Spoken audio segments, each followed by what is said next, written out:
Well, I thank you. It's so good to hear that context and that background, and I just, again, want to thank you for your service to the county, because this really is public service. And to me, public service is more than just a job. This is truly, in our professional lives, we have chosen to give back to our community, and we do it in ways both big and small. And you guys could have done a number of different things and chosen a number of different professions, but you've chosen to serve our public in a very real and authentic way. So I just can't thank you enough. Want to do three things: tell you a little bit more about me, just so you have some background and context, and kind of give you the brief synopsis of how I got in this seat, and then talk a little bit about the county and county government and observations I've made over the last 12 years and tips and advice that I'd love to impart. And then finally talk a little bit about the future of the county and where I see things hopefully going, working collaboratively with the county executive and all of you to really improve the quality of life of our residents, but our employees as well. And so I'll go all the way back to March 22nd, 1976, which is when I was born. I was born at Holy Cross Hospital in Silver Spring to Marisol Mujica Albornoz and to Marcelo Hugo Albornoz. And so my parents met as students at Montgomery College. My dad is from Ecuador, my mom is from Chile. My dad graduated from Springbrook High School, my mom from Northwood High School. And so we are Montgomery County lifers. And it was funny because when my grandfather heard that my mom had fallen in love with an Ecuatoriano, my grandfather said, "Carajo, te traje este país y te enamoras con un ecuatoriano, por favor." But they have been married for, gosh, almost 50 years, and they are my inspiration.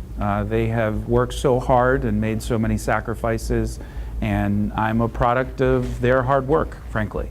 My dad's dad was a diplomat. He was a minister of education with the Organization of American States, and my mom's dad came here, the classic story, from Santiago, Chile, with very little money in the bank. There was a lot of political unrest in Chile at the time, and so he came to the United States not with nothing, but with close to nothing, and started up an entirely new trade of making furniture. And so started a small business, saved up enough money, and brought my mom and my grandmother over. And so it's the classic story that I'm sure all of you have in some form or fashion. And so it's a great place to grow up. Growing up, we lived in Gaithersburg, Silver Spring, and ultimately in Bethesda.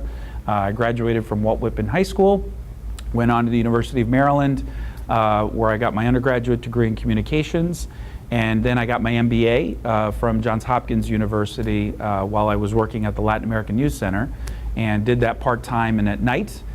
It almost killed me, but did not kill me, and ended up being one of the wisest investments I've ever made, because I've been able to leverage those contacts. But I'll get back to that when I impart advice. I started out my professional career working for a big communications law firm, so I started out in the private sector. But it was an experience that I had when I was living in Mexico City for a year doing a study abroad program that really changed my life.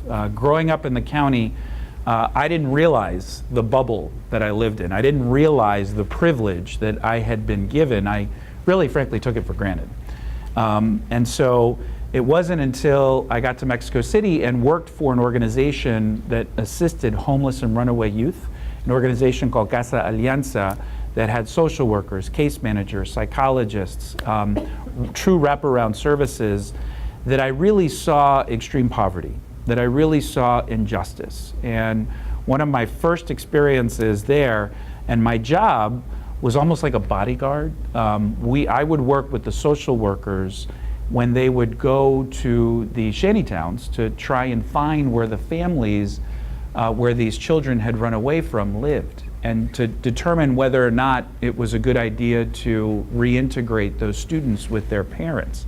And so I was not a social worker by training. I was simply there to help guide and in some cases protect the social workers that were there as we were trying to identify these children's parents. And there was a young woman, well, a girl, who was 16 years old, and she was dying of AIDS. And she had a 1.5-year-old daughter. And the daughter is HIV positive. And so our task was to find her parents and to see if the parents would be willing to take on the granddaughter. And it took us about 2 weeks before we finally tracked down the mom. And I'll never forget the smell, because there were open sewer lines all around in this particular community. And I'll never forget the look on her face when we told her that her daughter was still alive. She just assumed that she was not. And then we had to explain to her what AIDS was. And that was a powerful experience for me. She did end up taking on the child, but it was that experience that really changed my life, because when I got back to the States, I worked in that communications law firm about 1.5 years, and I've never been more miserable. And it was there I switched to the nonprofit and public sector and went to go work for Children's Hospital for 4 years doing development work and fundraising, and then from there to the Latin American Youth Center, where I met my mentor, Lori Kaplan, who's the executive director there, and saw in me something and really took the time to mentor me, to work with me, and to give me many more responsibilities than I probably deserved at the time, and tasked me with opening up the Latin American Youth Center's offices in Montgomery and Prince George's County, because there was all the gentrification going on in Columbia Heights. Many families were no longer able to afford to live there, and so the migration really didn't begin then, but it was accelerated through the early 2000s. And so, not surprisingly, we've seen the largest and most dramatic population increases in our county over these last 16 years, in large part, because of the gentrification that was going on in the District of Columbia. So, and in those travels, I got to meet a gentleman named Chuck Short, who was the Director of Health and Human Services, has served under every county executive in Montgomery County, literally. And Chuck ended up becoming my second mentor. He also saw something in me, and we worked together in a couple of projects while I was at the Latin American Youth Center. And they were looking for somebody to run the recreation department under the Leggett administration that had youth development experience, because at the time, as you may recall, there were some very high-profile gang activity, and I had started the Gang Intervention Partnership in Prince George's County and in the Langley Park area. And they were also looking for taking the Department of Recreation in a different direction, to focus more on social services, to focus more on programming rather than special events, and to work more deliberatively with Health and Human Services and the recreation and Montgomery County Public Schools and our nonprofit providers. And so I was there for 12 years, and they were 12 incredible years. There were many highlights.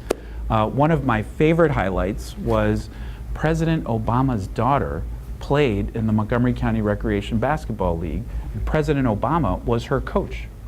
And so she played out of the Lawton Community Center, and one of my favorite stories was I was told, you know, the president's coming, and Joe Biden's granddaughter was on the same team. So the president and the vice president were going to be at the Lawton Community Center, and this was a tournament, so they were going to be there for 3 hours. So I thought, okay, I got to be there.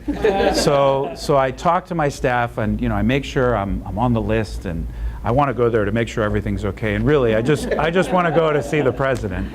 And so I walk in, and I'm a little nervous. It's the President of the United States. He's, you know, coming to one of our recreation centers. We want to make sure everything goes well. And I get to the front door, and the Secret Service, who's right out of Central Casting, the guy was about 6'3" and looked like he was built out of a brick wall. And so he looks at me, and at first he's very nice, and he says, "Name, sir?" And I said, "Gabe Albornoz. I'm here, you know, director of the department." He said, "Hold on a second. Okay, we have a problem with you, sir. We need you to step over here." So I said, "Oh my God, you know, what is going on?" So I step aside, and he says, "Sir, we're going to need you to take off your jacket." So I take off my jacket. He wands me, and he says, "Sir, we're going to need you to take off your pants. And I said, what? So I said, what do I do? You know what I mean? And so I started to take off my pants. And then my staff started laughing hysterically. It was a practical joke. It was a practical joke. And luckily, I didn't get very far. But it was quite an experience. But, you know, it's a light moment, but I didn't fully appreciate or understand the importance of our county employees and the importance of our workforce in county government.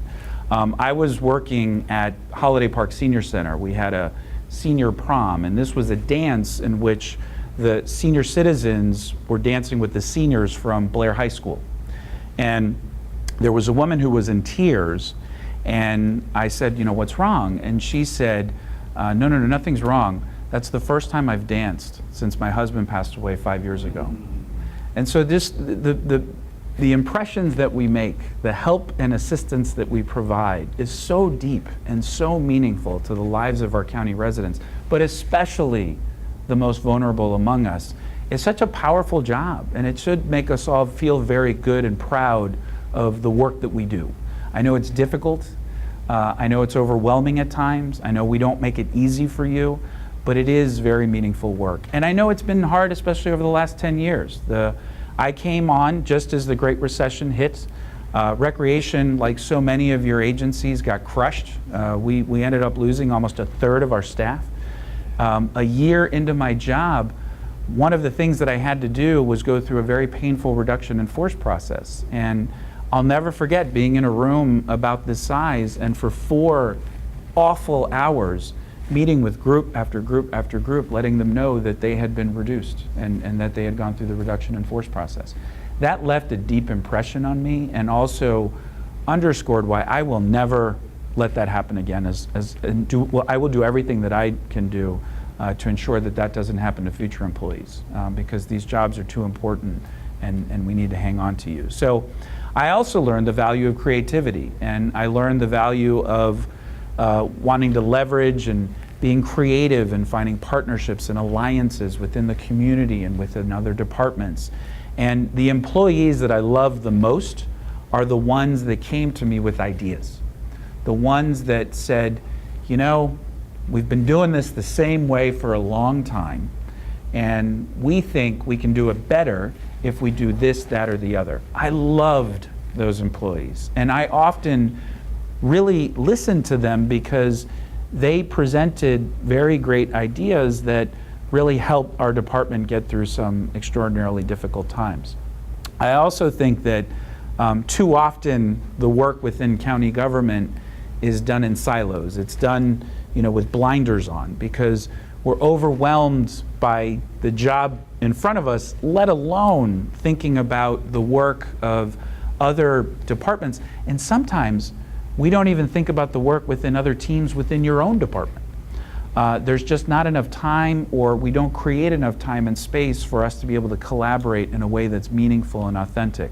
And so that's why I love this group, because you not only have the opportunity to share information, but you also have the opportunity to collaborate professionally, so that can lead to enhanced service delivery and to more effectively serve our community. So it's just such an honor and thrill to be here with all of you. So that's a little bit about me, a little bit about my tenure in the Recreation Department. A few things that I've observed and that I've seen that have led to a number of county employees receiving promotions that want them.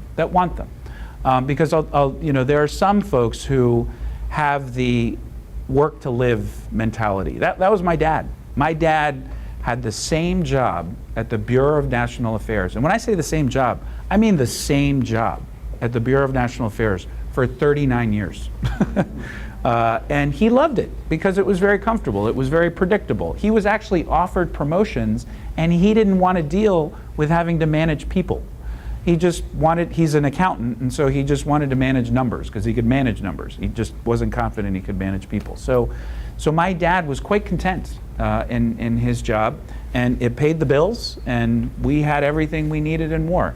But many of us have ambitions beyond that. We want to go up the ladder and assume supervisor or management positions, or even director positions. And while I want all of you to work in county government as long as you want to, there is a reality that there's a whole other world out there, that there are nonprofit organizations, there are private sector organizations that would benefit from your expertise. And so I want you in the county for as long as you want to be here, but you are in demand. And so one area that has kind of happened organically in my life, but I've been fortunate to have mentors. And in some cases, I actively sought them out, and in other cases, it just happened organically. And so there are people that are out there in your world, and they don't have to just be Latinos, but there are people that are out there in your professional world that I'm sure you admire, that you think, okay, that person is somebody whom I'd like to be connected to. And I can tell you that now I'm doing my best to give back, and I love taking informational meetings with students, with professionals, no matter where they are in their professional career. Because no matter where you are in your professional career, there is always the opportunity or option to explore. It's not like it used to be 20 or 25 years ago, where you do have a job for decades. Now there is the opportunity to explore. And I can tell you that there is a shrinking workforce with the kind of experience and professional expertise that you bring. And so you are an asset, whether you realize it or not. The fact that you are bilingual is an incredible asset that we don't often leverage enough. The county is committed to trying its best to ensure that our workforce reflects the diversities of the communities we're trying to serve, because it will make us a better government. It's not just morally the right thing to do, it's practically the right thing to do. And so I know that there will be an emphasis, and has been some efforts in the past with mixed results, but there has to be more of that moving forward. So one thing is finding mentors.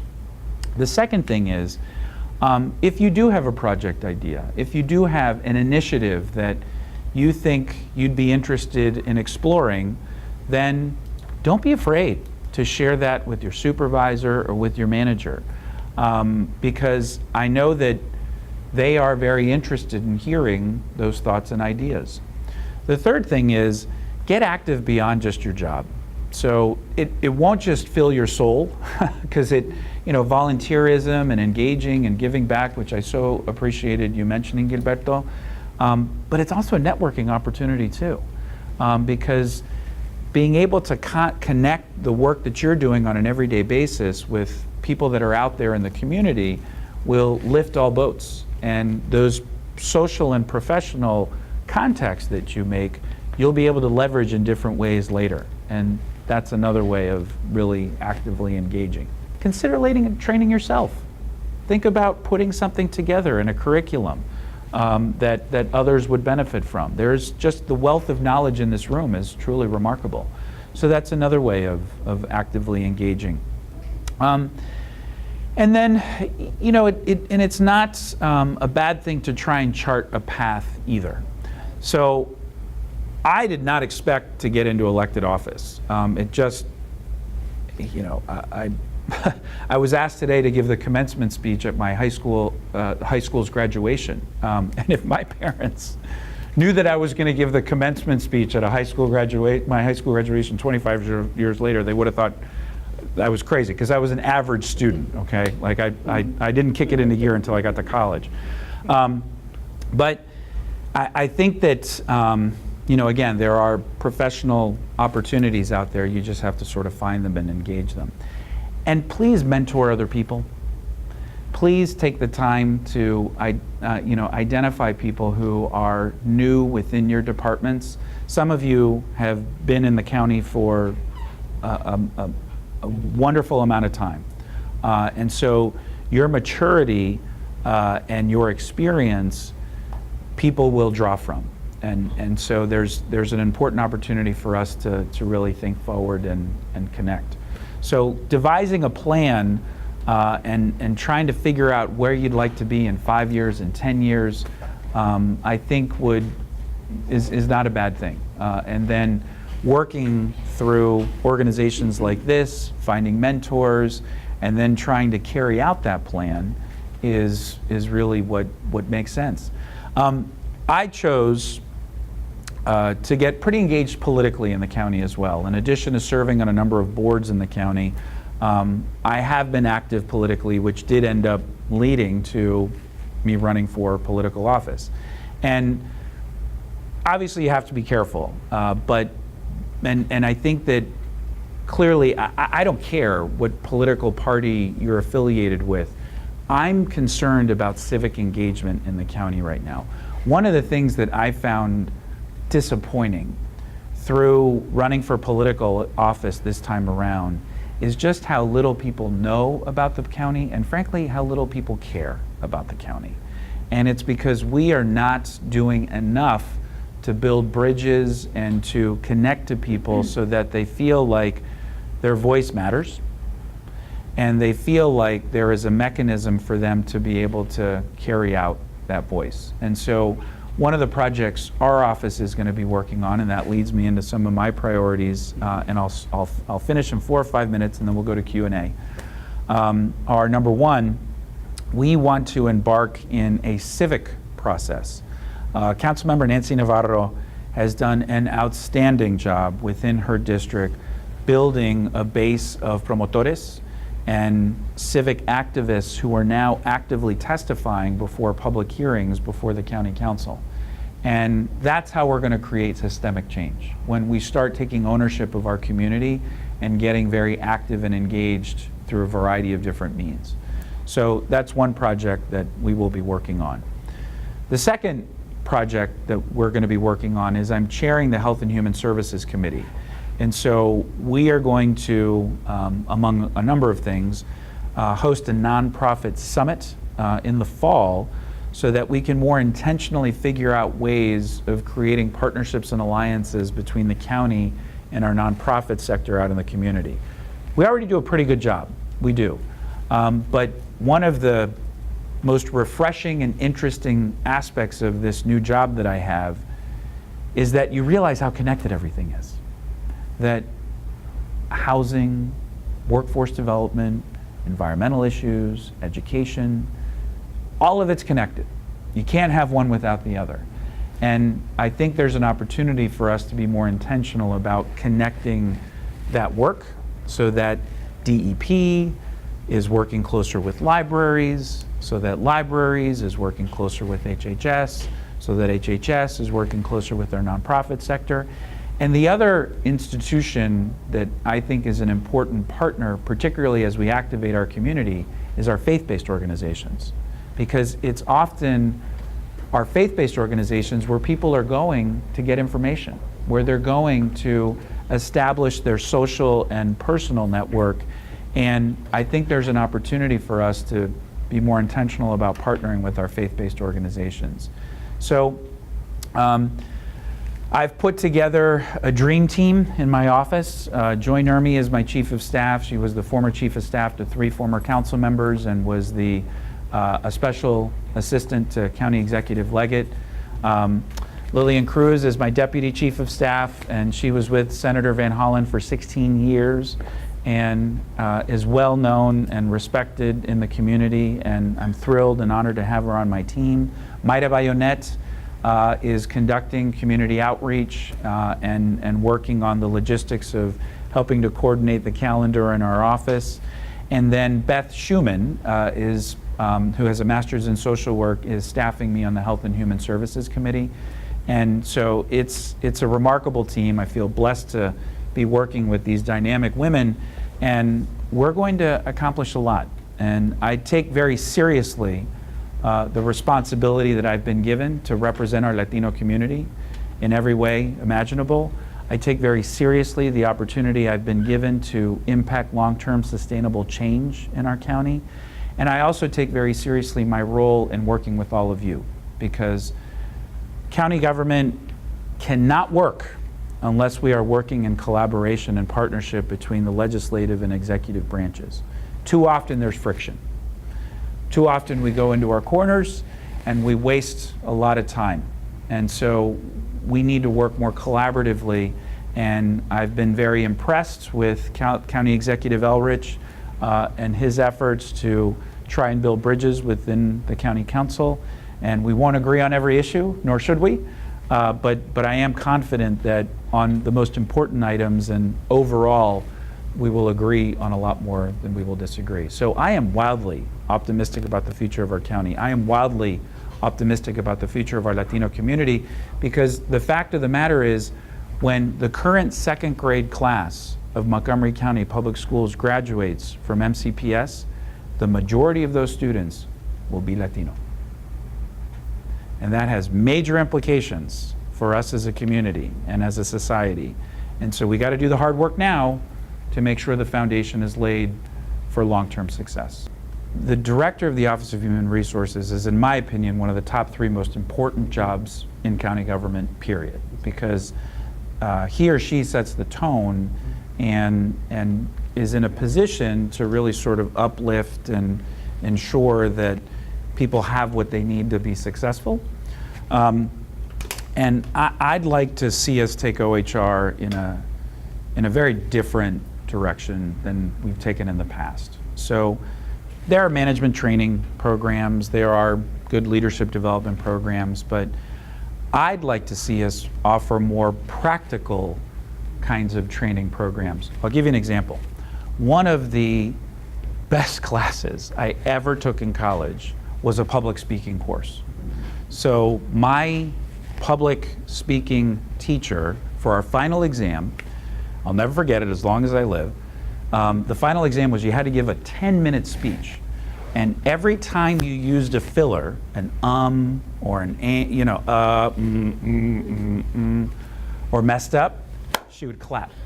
While you're giving your speech, she would knock you down half a letter grade. Hey, BB. She would knock you down half a letter grade for every mistake that you would make. And that and typing are probably the 2 best classes I ever took through high school and college that I utilize every day. I think there are practical things like public speaking. If you're interested in media, if you're interested in becoming a cameraman, there are lots of different skill sets that, you know, will just open up your mind to different opportunities that are out there. Another practical class that I think we need to especially provide our minority communities is how to interview. So the interview process is very awkward, right? It's this awkward blind date where you go in and you want to be humble. We're sort of taught to be humble in our communities, in our society, by our parents, but this is a time and space where you have to sell yourself. But you don't want to sell yourself too hard, because if you come across too hard, then you're going to put somebody off. And so there's this odd sweet spot that you've got to find as you're going through the interview process so that you have confidence and you don't blow it.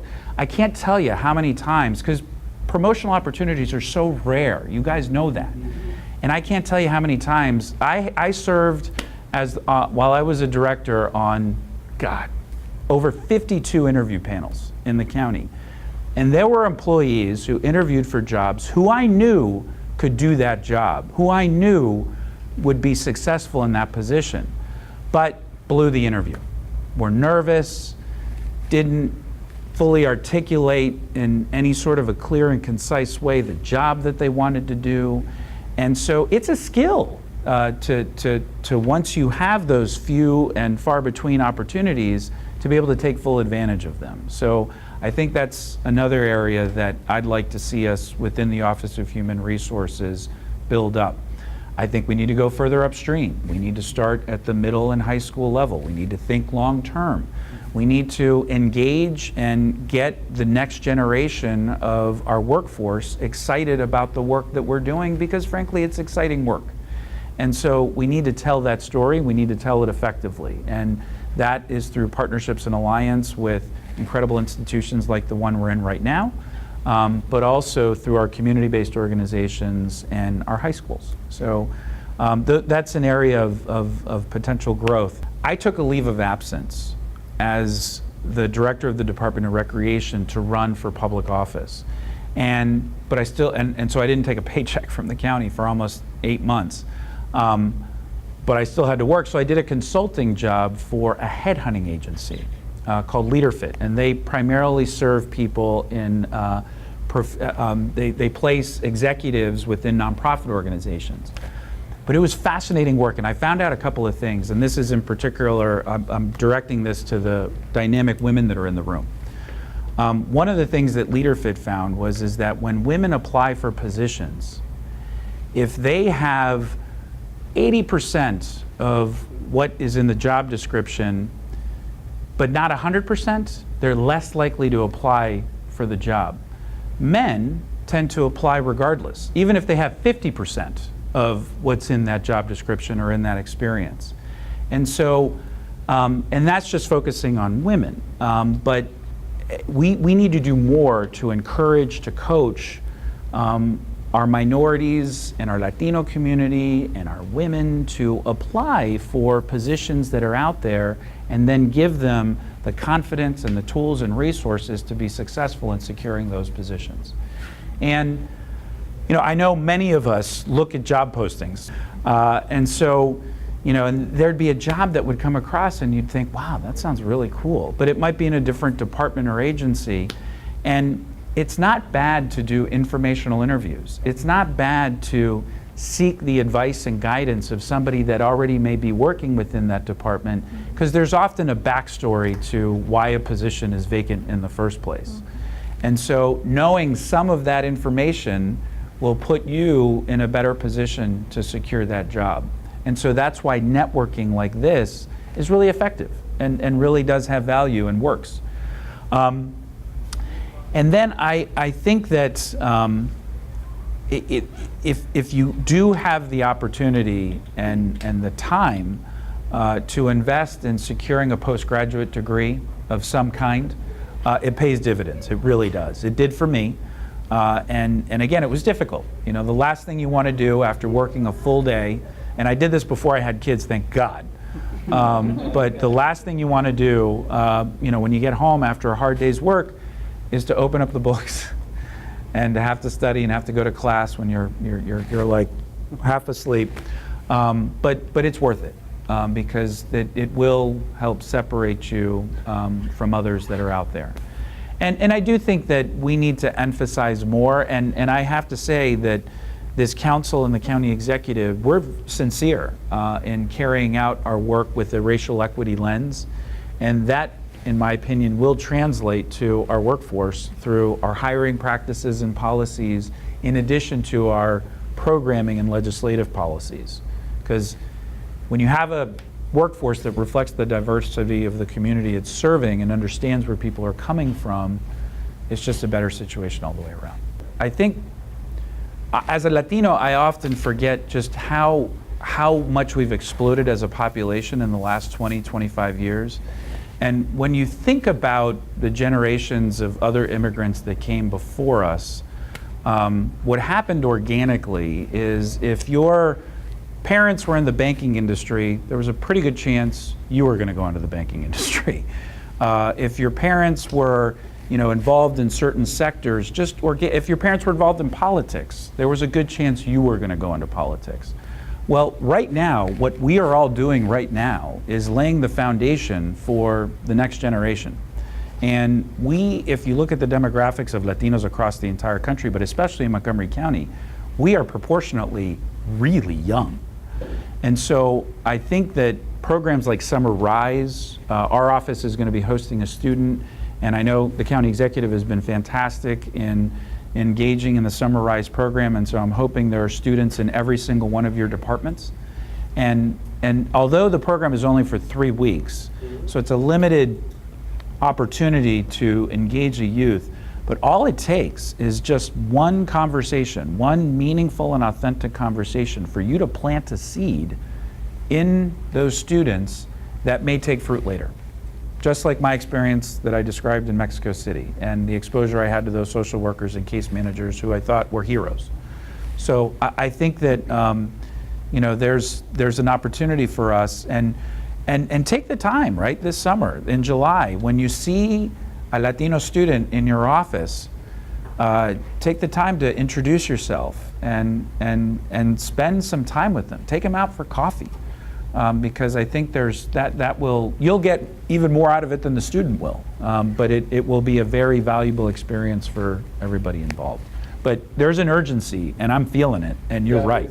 If you ever want to have coffee with me to do career exploration, to talk about thoughts or concerns with the county, call me, because I am here to serve you, and I want to impart whatever advice I can, because when you succeed, I succeed, we all succeed.